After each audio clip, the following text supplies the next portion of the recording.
گویائی ختم ہو گئی تھی، لیکن اللہ کے اذکار کی توفیق اللہ تعالیٰ نے آپ کو اس وقت عطا کر رکھی تھی۔ اور اس کے بعد اللہ تعالیٰ نے حضرت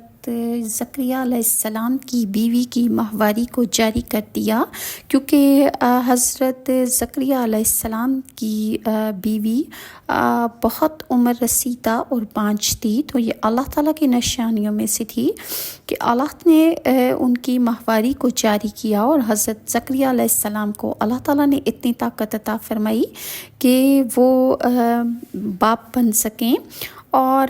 اس کے بعد حضرت یحییٰ کی پیدائش کے بعد 4 سال تک حضرت یحییٰ باہر نہیں گئے اور نہ کسی لڑکے کے ساتھ کھیلے، اور ان کی ماں کہا کرتی تھیں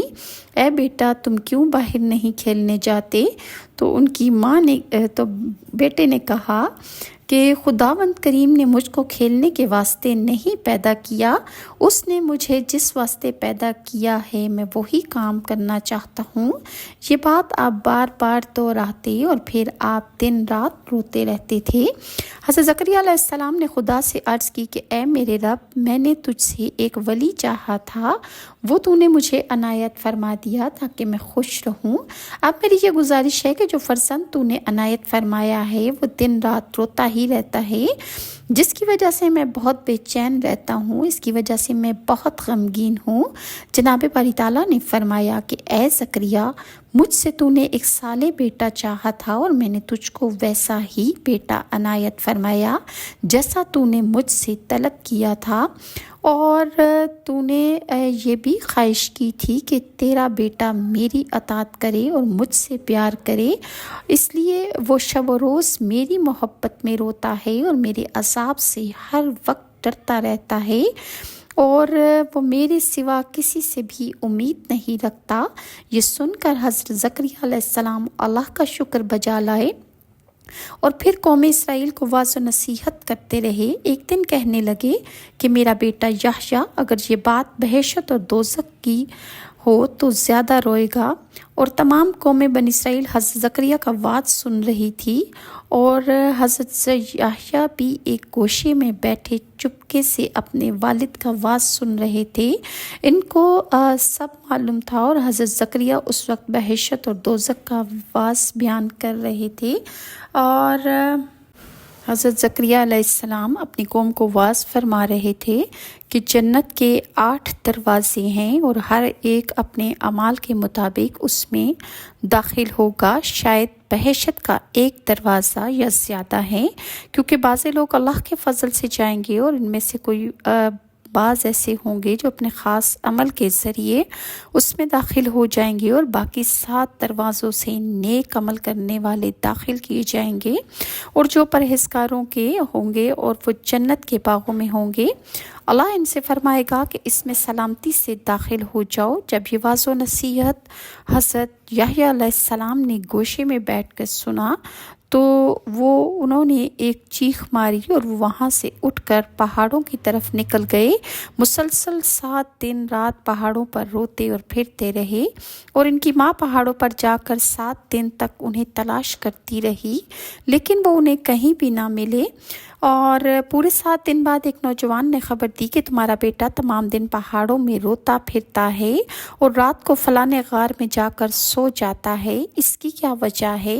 یہ بات سنتے ہی ان کی ماں ان پہاڑوں میں جا کر تمام دن اس غار کے پاس بیٹھی رہی۔ جب شام ہوئی تو یحییٰ نے اس کی غار کے پاس اپنی ماں کو دیکھا، چاہا کہ وہاں سے بھاگ جائیں۔ ان کی ماں رو رو کر کہنے لگی اے بیٹا ذرا ٹھہر جا، مجھ سے بات کر اور اپنا رونا موقوف کر دو، اور مجھے یہ بتاؤ کہ تم کس واسطے روتے ہو، مجھ سے کہو تو صحیح۔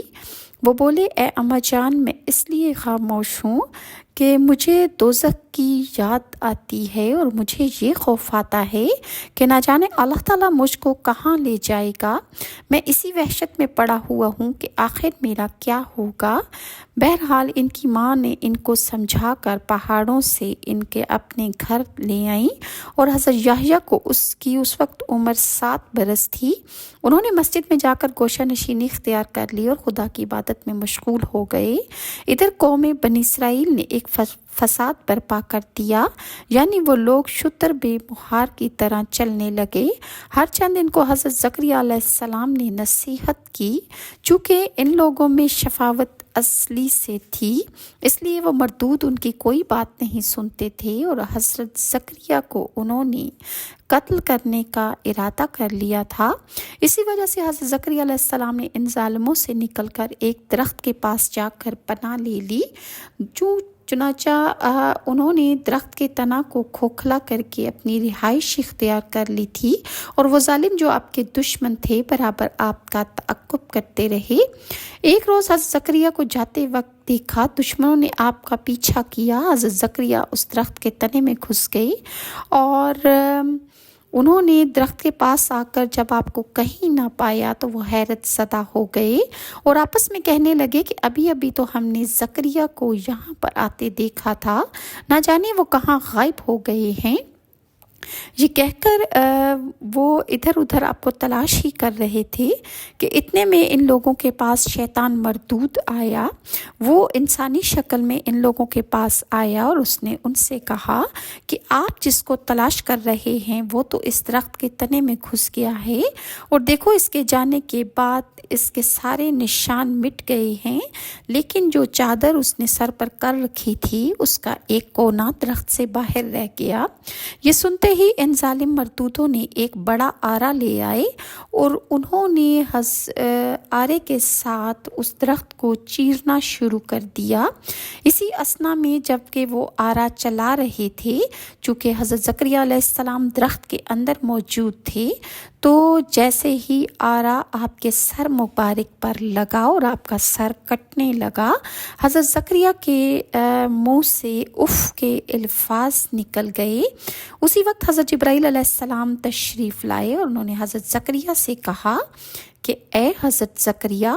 اللہ فرماتا ہے کہ اگر تو اف کرے گا تو صابر پیغمبروں کے دفتر سے تجھے نکال دیا جائے گا، کیونکہ تو نہیں جانتا کہ اللہ تعالیٰ سارے عالم کا پناہ دہندہ ہے، اور تو نے یہ کیوں کہا کہ میں درخت سے پناہ لیتا ہوں؟ تو نے یہ کیوں نہ کہا کہ میں اللہ کی مدد چاہتا ہوں؟ اب تو اس بلا پر، اس مصیبت پر صبر کر۔ کہا جاتا ہے کہ جب حضرت زکریا علیہ السلام کے پیچھے دشمن لگے اور وہ حضرت زکریا کو قتل کرنا چاہتے تھے، تو حضرت زکریا بدحواس ہو گئے، اور بدحواسی میں آپ نے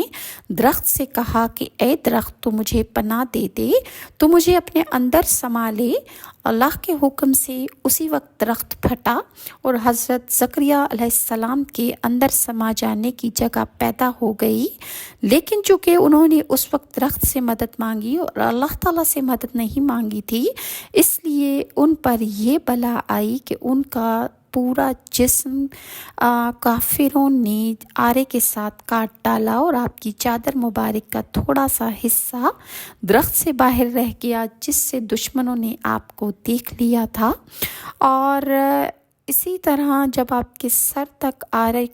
آرا پہنچا اور آپ کا سر کے 2 ٹکڑے ہوئے، تو آپ کی زبان سے اف کا لفظ نکلا، اور جبرائیل نے آپ کو آہو بکا کرنے سے منع فرما دیا، اور اللہ کا پیغام پہنچایا کہ اگر آپ اس چیخو پکار یا آہو بکا کریں گے، گریہ زاری کریں گے، تو آپ کو انبیاء میں سے نکال دیا جائے گا اور جہنم میں آپ کو ڈالا جائے گا۔ لہٰذا حضرت زکریا علیہ السلام اس کے بعد کچھ نہیں بولے، حالانکہ ان کے سارے جسم کے کافروں نے 2 ٹکڑے کر ڈالے۔ اس کے بعد یہ خبر حضرت یحییٰ علیہ السلام کو پہنچی۔ کچھ کافروں نے حضرت زکریا کو اس درخت کے اندر آرے سے جب چیر ڈالا، جب یہ بات حضرت یحییٰ علیہ السلام تک پہنچی تو انہوں نے کہا کہ انا للہ و انا الیہ راجعون۔ طبرانی نے روایت کیا ہے کہ حضرت یحییٰ علیہ السلام لوگوں سے الگ تھلگ رہتے تھے، اور وہ جنگلوں سے مانوس تھے، اور درختوں کے پتے کھاتے اور نہروں سے پانی پیتے، اور بعض اوقات وہ وہیں سے جنگلوں سے غذا حاصل کر کے اپنے آپ کو مخاطب ہو کر کہتے کہ اے یحییٰ، تم سے زیادہ انعام یافتہ کون ہے؟ ابن اساکر نے بیان کیا ہے کہ ان کے والدین ان کی تلاش میں نکلے تو بحیرہ اردن کے پاس ان کے اپنے بیٹے سے ملاقات ہوئی تو وہ بہت زیادہ روئے اور اپنے والدین کو بھی رلایا، کیونکہ انہوں نے دیکھا کہ ہمارا بیٹا اللہ کا زیادہ عبادت گزار اور اللہ سے بہت زیادہ ڈرنے والا ہے۔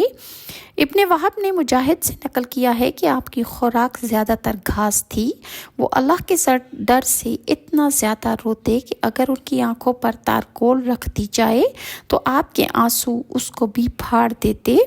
حضرت ابن شہاب فرماتے ہیں کہ حضرت ادریس کے پاس میں بیٹھا ہوا تھا اور وہ واعظ و نصیحت کر رہے تھے، اسی اثنا میں وہ فرمانے لگے کہ کیا میں تمہیں بتاؤں کہ سب سے زیادہ پاکیزہ کھانا کس کا تھا؟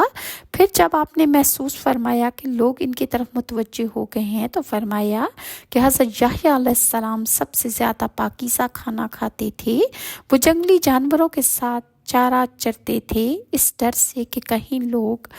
معاش میں ان کے ساتھ شامل نہ ہو جائیں۔ حضرت عبداللہ بن مبارک وہب بن دردہ سے روایت کرتے ہیں کہ زکریا علیہ السلام نے اپنے بیٹے یحییٰ علیہ السلام کو 3 دن گم پایا، پھر وہ ان کی تلاش میں جنگل کی طرف نکلے تو اچانک دیکھا کہ حضرت یحییٰ علیہ السلام قبر کھود کر اس میں کھڑے رو رہے ہیں، اور حضرت سلیمان نے فرمایا کہ بیٹا حضرت زکریا نے فرمایا کہ بیٹا میں تمہیں 3 دن سے تلاش کر رہا ہوں اور تو قبر کھود کر اس میں کھڑا اور رو رہا ہے۔ تو حضرت یحییٰ نے اپنے والد کی طرف توجہ کی اور اپنے والد سے فرمانے لگے کہ اے ابا جان، کیا آپ نے مجھے خبر نہیں دی کہ جنت اور جہنم کے درمیان ایک جنگل ہے جو رونے والے کے آنسوؤں کے ساتھ ہی طے کیا جا سکتا ہے؟ آپ کے والد گرامی حضرت زکریا علیہ السلام نے جواب دیا کہ اے بیٹے، پھر روئیں تو اکٹھے رونے لگ گئے۔ اسی طرح اس روایت کو وہب بن منبع اور مجاہد نے بھی بیان فرمایا ہے۔ مزید حضرت یحییٰ علیہ السلام کی حیات زندگی اور کس طرح رقاصہ نے حضرت یحییٰ کا سر مانگا اور بادشاہ نے اس رقاصہ کی محبت میں حضرت یحییٰ کا سر کیسے پیش کیا، انشاءاللہ میں آپ کے ساتھ نیکسٹ ویڈیو میں شیئر کروں گی۔ اور اگر ویورز آپ کو میری ویڈیوز اچھی لگتی ہیں تو کائنڈلی لائک اور سبسکرائب ضرور کیجیے۔ نیکسٹ ویڈیو تک کے لیے ناز شاہ کو اجازت دیجیے۔ اللہ حافظ۔